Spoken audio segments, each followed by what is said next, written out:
mukabisangiza benshi. Tubasaba imigisha uturutse ku Mana. Nk'uko rero mubimenyereye Byahishuwe Media TV tugenda tubagezaho ibiganiro bitandukanye by'Iyobokamana, tugasura abantu batandukanye, tukagira ibyo tubaganiriza, tukagira byinshi batusobanurira, byinshi batugiraho inama.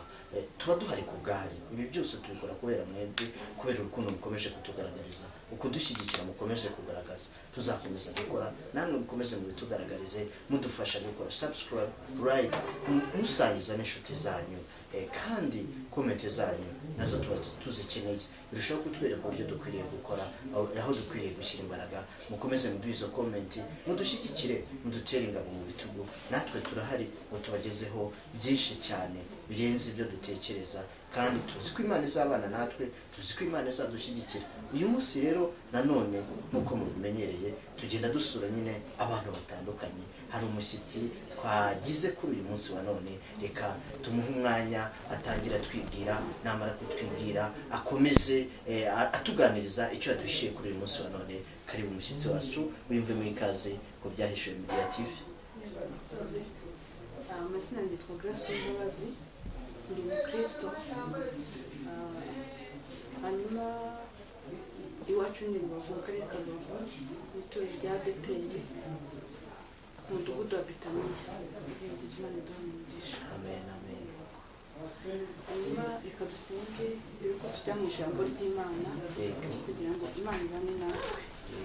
Turagushimiye Yesu, tugushimiye kuri mwiza kandi ubire mwiza abantu bose bagutegereje. Tugushimiye umwanya w'agaciro gakomeye duhaye kugira ngo twongere itarano riri muri twebwe turibyaze umusaruro turikoreshe. Tugushimiye amahirwe adasanzwe yo kuduhereza. Izina ryawe ryera nirishimwe. Ngatwemerere presence igaragara aha hantu. Mana nubane natwe, udushyigikire. Ngewe ntabwo mfite amagambo yahembura imitima y'abantu bakurikira iyi shene, ariko we Kristo urayafite. Jambo ryaranejeje. Wowe iyo ubatuye ikiganza cyawe ujya ubasha guhaza ibyaremwe, akandi n'imitima yose yumvisha ijambo ryawe igahembuka. Ijambo ryawe ni rigari, ijambo ryawe ni rizima, ijambo ryawe ni umuhigo uhiga yarangiza agatahana umuhigo muzima. Ijambo ryawe ni nk'imvura iguye itoshye ubutaka hanyuma imyaka igakura. Niko n'ijambo ryawe rimeze. Iyo rigeze mu mutima w'umuntu uryumvishe rijya ribasha kumuhembura, rikageraho rimukura naho rimushyitsa. Niyo mpamvu tuguhamagaye cyane rero kugira ngo abari kuganza nubize imitima y'abantu icyo bakeneye mu gihe nk'iki ngiki, nozi icyabahembura, nozi icyabasubiza ku musaraba. Haleluya. Hanyuma rero turaguhamagaye cyane kugira ngo umwuka wawe wera w'imbaraga aganze cyane muri iki kiganiro, kandi aganze muri iri jambo, kugira ngo umuntu wese uzaryumva azumva umwuka w'Imana yongeye kumuganiza kandi yongeye kumusura. Icyo dukuyeho n'imigambi y'abadayimoni gukora ku mwanzi wose tugutesheje agaciro. Reka ineza y'Imana yacu abariganza, kandi urakoze Kristo kuri kumwe natwe, kandi uri bukore cyane ibirenze ibyo tugusabye. Mu izina rya Yesu Kristo urakoze. Amen. Hanyuma tujye kuganira ku ijambo. Urakoze kabisa ijambo ry'Imana. Topic yacu uyu munsi turi kwigeho iravuga ngo nugamburura mu makuba, gukomera kwawe kuzaba kubaye imfabusa. Iri jambo nshimye ko yari impaye kugira ngo turiganireho. Ntabwo ari bwo bwa mbere muryumvishe, ntabwo ari nabwo bwa kabiri, musanzwe mubyumva cyane, ariko mwumvishe iby'umwuka w'Imana ukomeje kumukiza kugira ngo turiganireho. Nugamburura mu makuba, gukomera kwawe kuzaba kubaye imfabusa. Reka dusome muri Bibiliya aho turisanga. Turasoma mu gitabo cy'Imigani igice ni cya 24 umurongo ni uwa 10. Biravuga ngo nugamburura mu makuba, gukomera kwawe kuba kubaye ubusa. Hanyuma turongera gusoma ijambo ry'Imana riri mu rwandiko rwanditswe na Yakobo igice turasoma icya mbere, turasoma umurongo wa 4, hanyuma dutaruke dusome uwa 8 n'uwa 12. Dusome mu izina rya Yesu.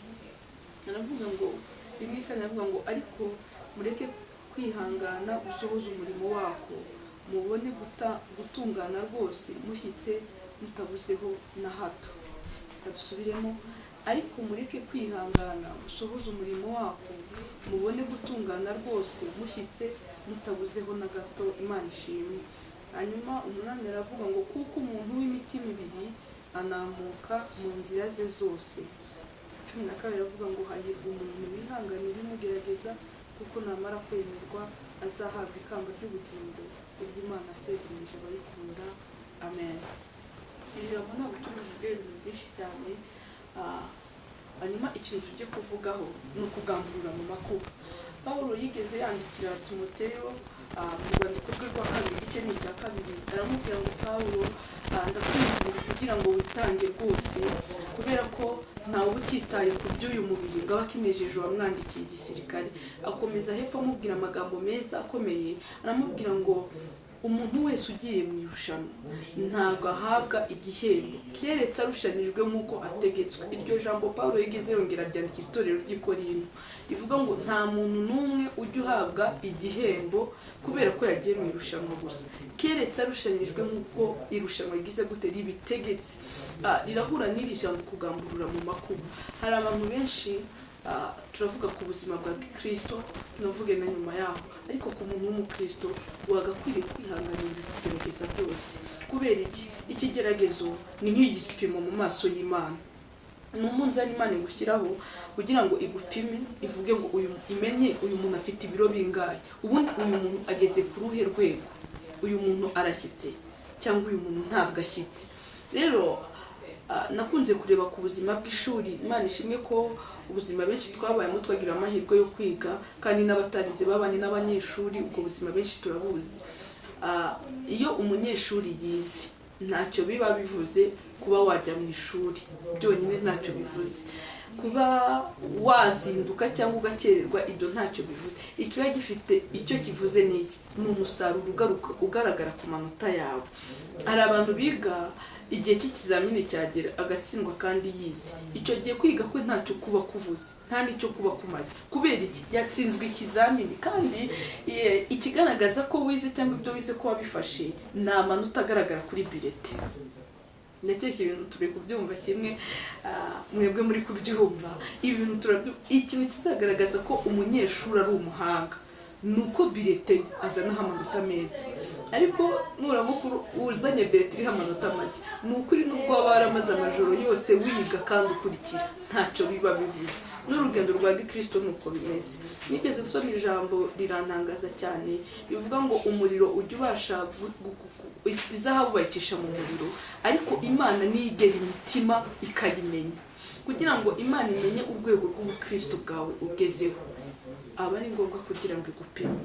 Urugero, ishobora kugupimisha ubukene, kabaza uyu muntu kwa nkunda kize cyangwa afite ibyo kurya cyangwa afite ibyo kwambara, aramutse akennyeho yabishobora, yakomeza kunkunda nk'uko ankunda? Ibyo bintu murabizi cyane mu nkuru za Yobu, ntabwo nzinjiramo niko byagenze, kubera yagombaga gupimwa kugira ngo arebe niba ashyitse cyangwa niba adashyitse. Ariko ijambo twasomye ngo nugamburura mu makuba, gukomera kwawe kuzaba kubaye imfabusa. Buriya ntabwo nzi igihe uhagazemo, ntabwo nkizi, ariko Imana yo mu ijuru irakizi, kandi na mutima urakizi. Icyo gihe uhagazemo icyo ari cyo cyose, Imana ishobora kukugeragereza ahantu hari ibihe bishariye. Imana ishobora kubikora kugira ngo igupime. Ariko nanone ntitwibagirwe ko nanone ishobora kukugeragereza ahantu hari ibintu biryoshye, kugira ngo ivuge ngo uyu muntu twarabanyi mu gihe gishariye, mu gihe kimuryoheye ibyo bimeze bite. Ibyo bintu ndabizi mukunda kubyumva cyane kandi mwarabyumvisha, ariko byari bikwiye ko dukomeza kubisubiramo uko bwije n'uko bukeye.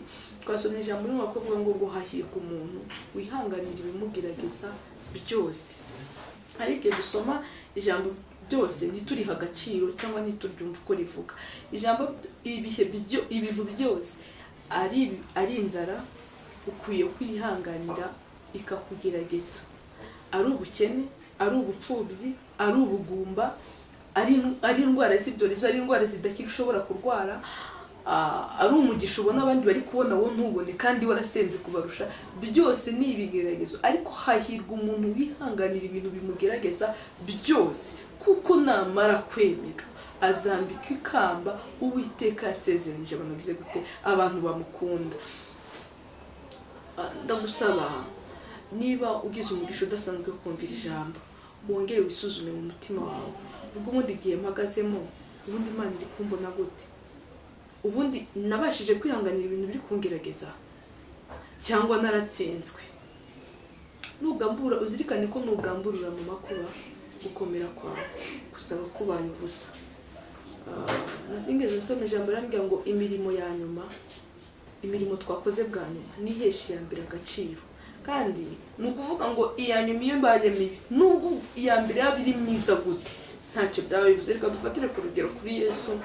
Buriya Yesu ko yabaye mu isi akamara imyaka 32, ubu turi kuganira nk'abantu b'abakristo basomye Bibiliya bakayumva ko Yesu yamaze urugendo rw'imyaka 32 mu isi ari kujya gushyitsa 33. Buriya iyo aramuka ibyo yakoze byose iyo agera ku musaraba agatsindwa agatavuga ngo nanze gupfira abana b'abantu, ndabiretse iyi misinzanye ndayihagaritse, ubwo kuza kwa Yesu ko ari kuba gutanze umusaruro. Ndamwe muri kubyumva ko nta musaruro ari kuba bitanze. Kubera iki? Kubera ko igikorwa nyamukuru cyari kizanye Yesu ntabwo ari kuba kirangije. Natwe niba Imana iri kutugerageza cyangwa turi mu gihe kidushaririye uko cyaba kimeze kose dukwiriye gukomera kugera igihe kigize gute kirangiriye. Kandi muzirikane yuko intwari ntabwo igaragarira mu magambo, intwari igaragarira mu ntambara. Kandi umuntu umunyembaraga ntago agaragara mu gihe cy'amahoro, agaragara mu gihe gikomeye. N'umukiranutsi cyangwa umuntu wihangana ntago agaragara mu gihe cyituze. Buriya kubona iyo tugeze mu rusengero Imana sinzi ukuntu yabigenje kugira ngo igihe cyose tukirebe, ariko mu gihe twari tugifite amahirwe yo kujya mu rusengero nukuri wabonaga twese dukijijwe kandi twese twari beza. Ntabwo wabaga wagera mu rusengero ngo wakwereke muri korali yakubwiye ngo twereke umupagani ube wamumenye. Twese wabonaga tukijijwe turi abarokore ku buryo Imana ije yadutwara. Wajya mu makristo ugasanga nuko, wajya ku ruhimbo ugasanga nuko. Ariko muri iyi minsi ubu ngubu nibwo umukristo ari kugaragara. Ubundi umukiranutsi agaragarira ahantu ibyaha biri, gukiranirwa kuri niho ubukristo bwawe bugaragarira. Gukomera kwawe kugaragarira ahantu hari ibintu byinshi bishaka kuguca intege. Aka kantu sinzi na turi kukumva kimwe. Gukomera kwawe, imbaraga zawe, ubukristo bwawe, gukiranuka kwawe, ishyaka n'urukundo ukunda umurimo w'Imana bigaragarira mu gihe cy'intambara, nibwo bigaragara. Rero muri iki gihe turimo, sinzi ukuntu abantu bari kubona corona, turi kubibona ku buryo butandukanye, ariko ku ruhande rwanjye ndi kubona ari nk'igipimo mu buzima bwa Gikristo. Ntabwo mvuga mu buzima bwose kuko ntabwo ndi kubwibanda kuko turi mu ijambo ry'Imana. Ku buzima bwa Gikristo ndi kubona ari nk'igipimo Imana iri gupimisha abantu b'Imana kugira ngo irebe niba uyu muntu yarankundaga afite ubu buryo, ari gushobora kujya muri korali, ari gushobora gusenga, ari gushobora gukora imirimo wese bigakunda. No muri iki gihe bimugoye aracyafite umutima wo kunkunda. Ese muri we haracyarimo inzira zigana i Siyoni.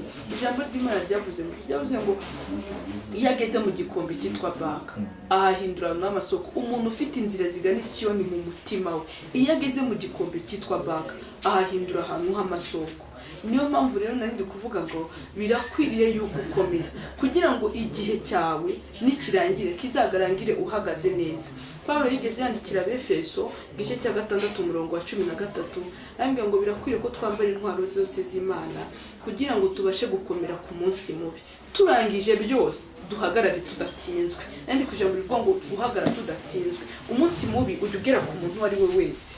Umunsi mubi utugeraho wowe, kandi iyo umunsi mubuje biba bikwiriye ko n'umunsi mwizuza. Nkuko ijoro ribaho akaba ari itegeko ko n'amanywazi. Hari abantu bakunda ijoro bakumva ntiryaragira, ntabwo bafite akazi bafite n'ibitotsi mutango bati ndumva nshaka ko hakomeza ndakiyongera amasaha nkarya mu kuri, ariko aba ari ngombwa ko amasaha y'umucyagera.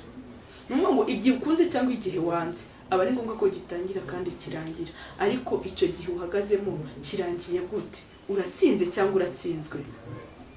Ese uhagaze mu maso y'Imana wumva wowe n'umutima wawe uhamanya kuri umukristo cyangwa kuri umupagani? Ibintu byose Imana itunyuzamo, ndakunda kubwira abantu ngo uru rugendo rwose rw'ubuzima tubayemo, iyo uri mu kazi gasanzwe, iyo uri gusenga, iyo uri mu ivugabutumwa, iyo ugenda mu muhanda, ibintu byose uba ukora biba bigaragaza ikintu kimwe. Ni ibintu bizagushyira imbere y'intebe y'Imana y'ubucamanza, bikaguca urubanza rwiza cyangwa urubanza rubi. Ese uzabona ubugingo cyangwa ntabwo uzabona? Ibyo byose ntabwo ari ibintu bizakunuta wanyuma. Ubuzima urimo uyu munsi utegetswe kububamo neza kugira ngo uhagarare udatsinzwe. Tuba turi ku ijambo rivuga ngo nugamburura mu makuba gukomera kwawe kuzaba kubaye ubusa. Ari muri iki gihe tutari gushobora gusenga nk'uko twari dusanzwe dusenga, wari ukwiriye kubana n'Imana kurusha uko wabanaga nayo ubwo buryo bugihari, kubera ko iki ni nk'igihe cy'ikizamini. Turi mu gihe cy'ikizamini. Uri umunyeshuri mwiza amenya kwitwara neza mu gihe cy'ikizamini, nubwo mu yindi minsi atakwitwara neza ntacyo biba bivuze. Kiba gifite icyo kivuze cyane ni ikizamini, kubera ko amanota asohotse mu kizamini icyo kagaragaza uburyo wakurikiranye isomo. Kandi ku ijambo rivuga ngo nugamburura mu makuba gukomera kwe kuza kubaye ubusa. Niba uri umubyeyi, niba uri umupapa, niba uri umusore, niba uri umukobwa, niba wari ufite inshingano mu itorero, niba ntazo wari ufite, umenye ko nuramuka ugamburiye mu gihe cy'amakuba, uzamenye ko ya mirimo yose wakoze, rya zina rikomeye mu itorero tukwita, bizaba bibaye ubusa mu maso y'Imana. Kadusenge Imana muri iryo jambo, ariko hahirwa umuntu wihanganira ibimugerageza byose, kuko namara kwemerwa azambikwa ikamba Uwiteka asezeranyije abantu bamukunda. Imana ishimwe. Kadusenge. Turagushimira Imana, ijambo ryawe ni ryiza kandi ni rigari. Nyemerera cyane abantu bumvishije iri jambo, igira aho ridukura naho ridushyitsa. Uriya biragoye cyane kugira ngo tumenye neza yuko ibihe duhagazemo ibyo ari byo byose ari ikizamini ubu duteretsemo kugira ngo dupime, kuko twamenye neza ko ari we wenyine ujya ubasha kugerageza umutima w'umuntu ukawumenya. Nyemerera cyane iki gihe abagenzi barimo bari kujya mu rurembo, ubakomeze cyane imitima, Mwuka Wera ajya ahora bibutsa ku manywa na nijoro ko iyo umuntu agambiriye mu makuba gukomera kwe kuba kubaye imfabusa. Umuntu iyo agamburuye, yiyemeje gukora ikintu cyiza akagamburura, biba bibaye imfabusa. Kandi hahirwa umuntu wihanganira ibimugerageza byose, kuko namara kwemerwa azambikwa ikamba. Ningingiye abantu bose barebye iki kiganiro kugira ngo Kristo mwiza bakomereze imitima, ubahereze ubwenge, bakomereze amaboko, barinde kunamuka mu nzira, kugira ngo byose nibirangira bazahagarare badatsinzwe. Ubarinde cyane kugira ngo imirimo yabo ya kera bakoze itazaba imfabusa, ahubwo izabe imirimo myiza yo kubaherekeza. Urakoze Kristo, kugambire cyane gukora ibirenze ibyo tugusabye. Mu izina rya Yesu urakoze. Amen.